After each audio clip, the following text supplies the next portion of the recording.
সমস্ত চ্যানেলগুলোকে আমাদের দেখার সুযোগ করে দেওয়া হয়েছে। বাংলাদেশের কোন চ্যানেল প্রতিবেশী রাষ্ট্র দেখতে পারবে না, সেই ব্যবস্থা করা হয়েছে। বাংলাদেশ 90% মুসলমানের বাংলাদেশ।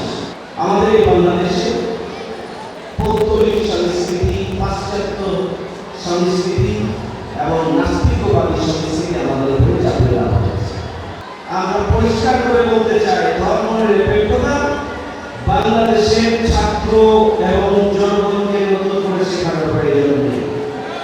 সেকুলারিজম, অক্সফোর্ড ডিকশনারিতে বলা হচ্ছে secularism not related to religion, যার ধর্মের সাথে কোনো সম্পর্ক। অ্যাথিজম, যে নাস্তিকতা, অ্যাথিজমের ব্যাপারে বলা হয় atheism is a natural and inseparable part of Marxism.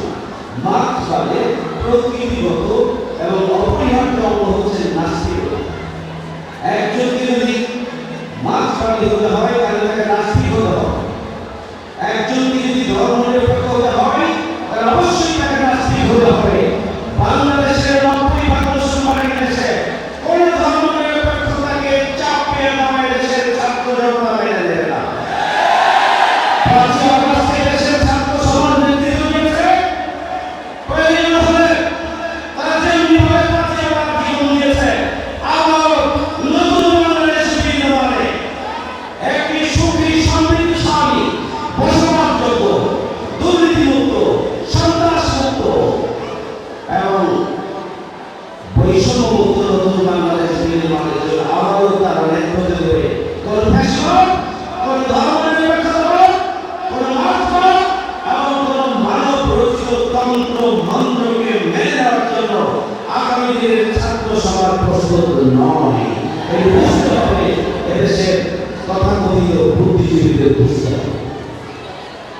আমাদের শিক্ষা ব্যবস্থাকে ধর্মীয় শিক্ষা ব্যবস্থা হিসেবে চাপিয়ে দেওয়া হয়েছে।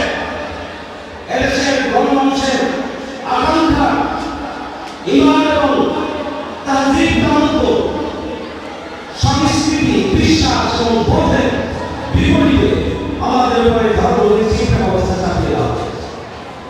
ইন্টারনেটের সহযোগিতার মাধ্যমে অত্যন্ত সুকৌশলে আমাদের প্রতিবেশী রাষ্ট্রের সমস্ত চ্যানেলগুলোকে আমাদের দেখার সুযোগ করে দেওয়া হয়েছে।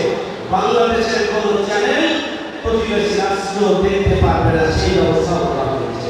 অর্থাৎ পৌত্তলিক সংস্কৃতি, অশ্লীলতা এবং বেহায়াপনা ছড়িয়ে দিয়ে আমাদের তরুণ ছাত্র এবং যুবকদেরকে তাদের নৈতিকভাবে তাদেরকে ধ্বংস করার জন্য রাষ্ট্র যেগুলি পদক্ষেপ গ্রহণ করছে, প্রতিবেশী রাষ্ট্র গ্রহণ করেছে, সব মিলিয়ে একটি পঙ্গু প্রজন্ম তৈরি করতে চেয়েছিল আমাদের ফ্যাসিস্ট অপশক্তি।